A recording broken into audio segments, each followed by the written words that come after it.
Hi, it's me, Zoe! Ang batang from this to this!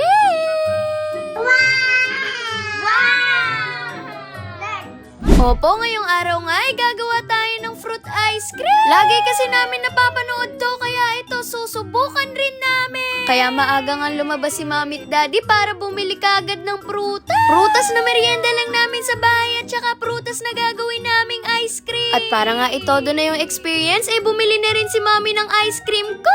Opo, para makatotohanan naman yung ice cream natin, no? Excited nga kaming lahat dyan kasi first time namin to gagawin. At ito, kompleto na nga yung mga prutas na gagawin nating ice cream. Kaya naman, from this to this. Bumili pa nga si Mami ng ice cream scoop dyan para feel na feel namin yung fruit ice cream. At ito, 6'7" daw yung dragon fruit, sabi nung kapatid kong si Zayo. At sa puntong yan, hinati na nga ni Mami yung pakwa.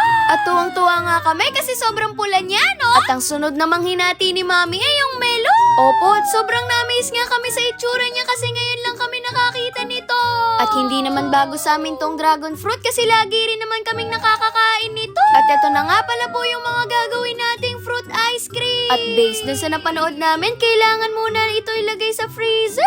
At dahil nga hindi namin kayang maghintay ng matagal, ito in-adjust na lang ni Mami yung lamig nung ref. At dahil nga maghihintay pa naman tayo na maging frozen yung mga prutas, eh tinulungan na muna namin mag-unbox ng toy si Bunso.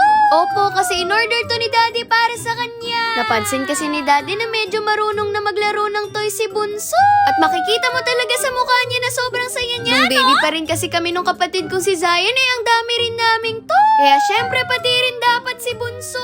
At masasabi kong swerte si Bunso kasi meron na siyang ate at saka kuya. Opo, kasi noon ang batang from this to this nyo ay mag-isa lang. 4 years nga po yung gap ko sa kapatid kong si Zion, kaya 4 years din ako naglalaro mag-isa. At least ngayon, 3 na kami, no? At nagkantahan na rin muna kami dyan para mawala yung inip namin. Pero hindi na rin talaga maitago nung kapatid kong si Zion yung inip niya. Kaya ito, kinuha na ni Mami yung mga prutas sa freezer. Opo, at sobrang bilis niya maging frozen, no? At natuwa nga ako sa reaction ni Bunso dyan. Kasi akala mo talaga naiintindihan niya na yung mga nangyayari. Ito nga, at ice cream cone pa lang yung hawak niya. Eh, sobrang saya niya na talaga. Kaya naman nilagyan na kagad ni Mami ng gatas yung mga prutas. Opo, at inumpisahan niya nang kayurin to gamit ang kutsara.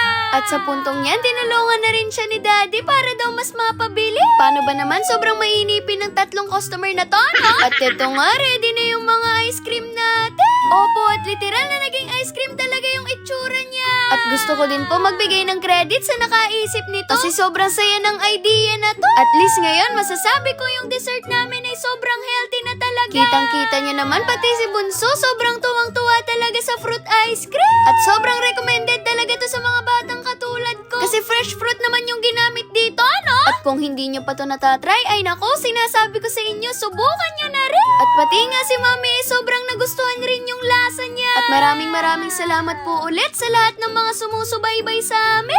Ay nako, mahal kayo ni Batang from this to this at saka ng Brooks Fan. Ayun lang. Bye!